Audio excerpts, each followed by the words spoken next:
Sarah Plain and Tall, Patricia McLaughlin, winner of the Newbery Medal. Did Mama sing every day? Asked Caleb. Every single day? He sat close to the fire, his chin in his hand. It was dusk, and the dogs lay beside him on the warm hearthstones. Every single day. I told him for the second time this week, for the for the 20th time this month.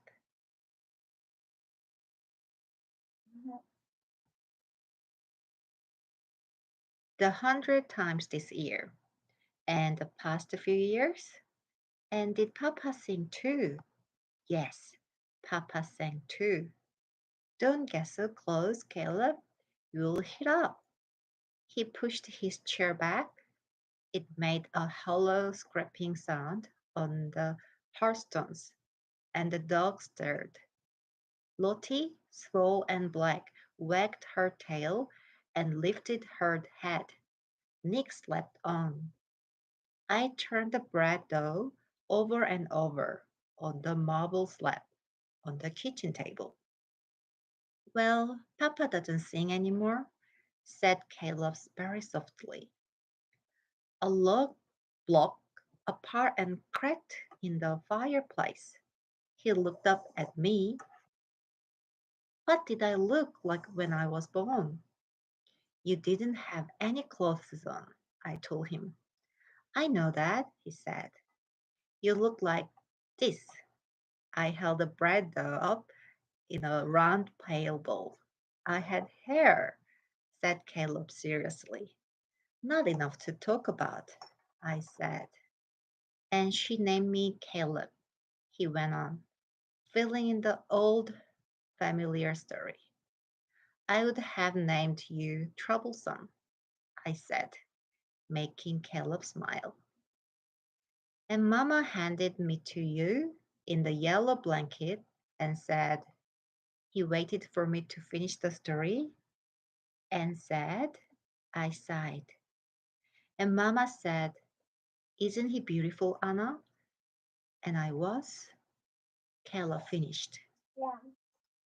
Caleb thought the story was over, and I didn't tell him what had really thought. He was homely and plain, and he had a terrible holler and a horrid smell.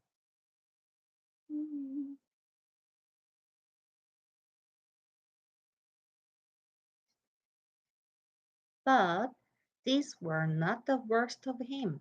Mama died the next morning. That was the worst thing about Caleb. Isn't he beautiful, Anna? Her last word to me.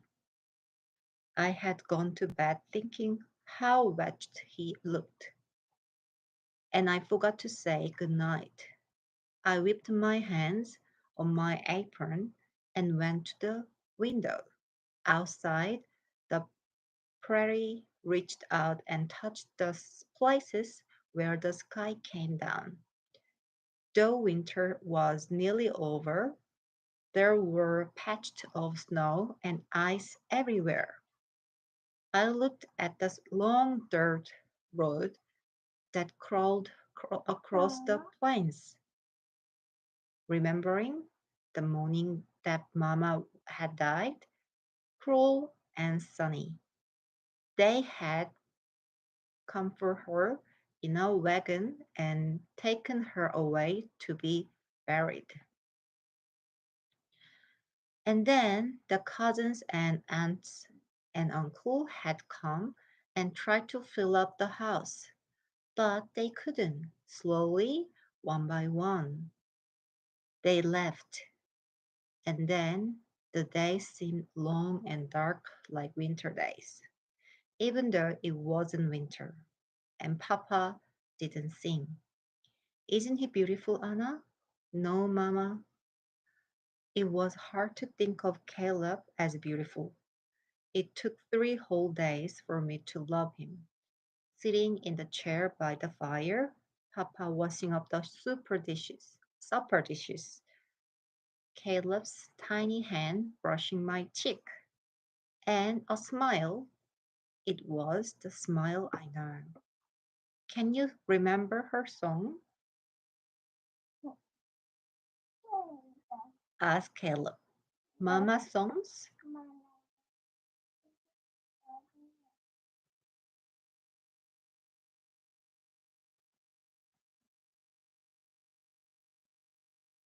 I turned from the window. No, only that she sang about flowers and birds, sometimes about the moon at night time. Caleb reached down and touched Lottie's head.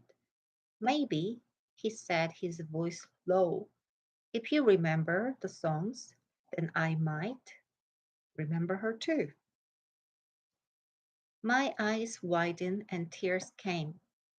Then the door opened and wind blew in with Papa, and I went to stir the stew. Papa put his arms around me and put his nose in my hair. Nice soapy smell, that's too, he said. I laughed.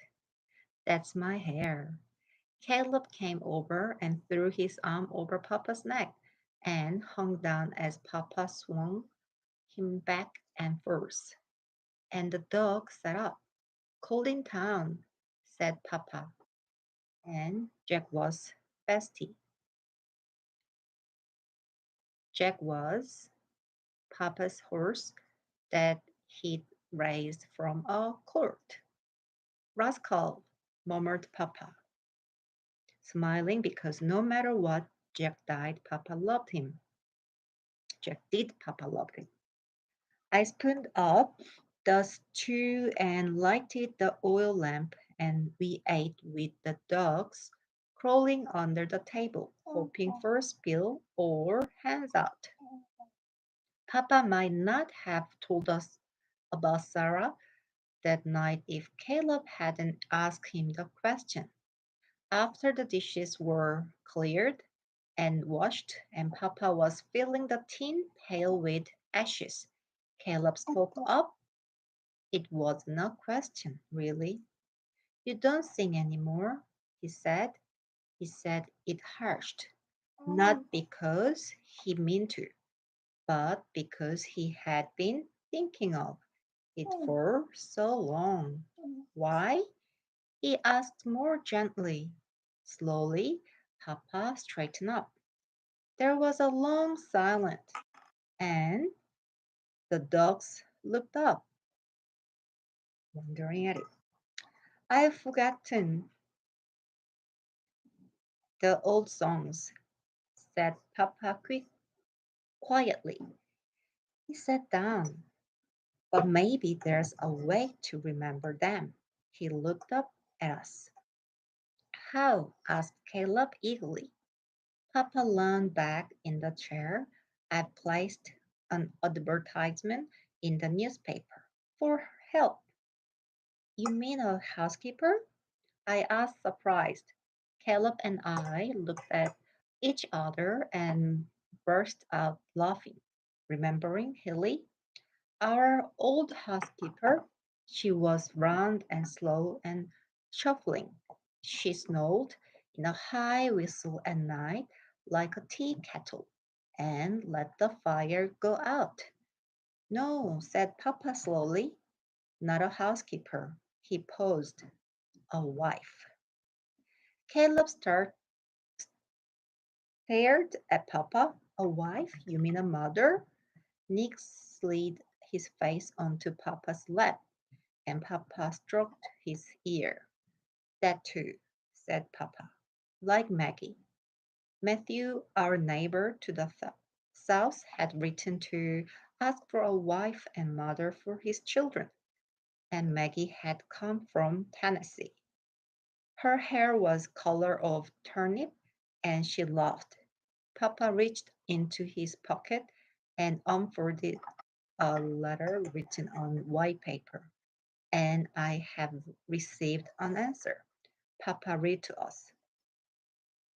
Dear Mr. Jacob Whiting, I'm Sarah Whiting from Maine. As you will see from my letter, I am answering your advertisement. I have never been married, though I have been asked. I have lived with an old brother, William, who is about to marry.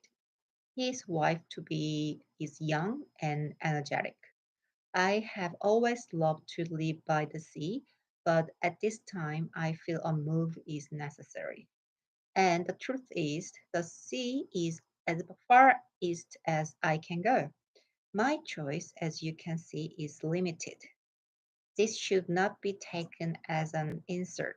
I am strong and I work hard and I am willing to travel. But I'm not mild mannered. If you should still care to write, I would be interested in your children and about where you live and you. Very truly yours, Sarah Elizabeth Witten. P.S. Do you have opinion on cats? I have one.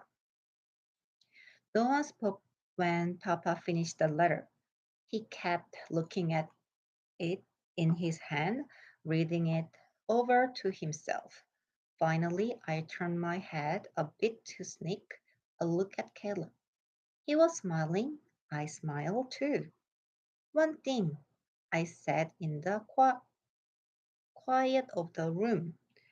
What's that? Asked Papa, looking up. I put my arm around Caleb. Ask her if she sings, I said. This was chapter 1.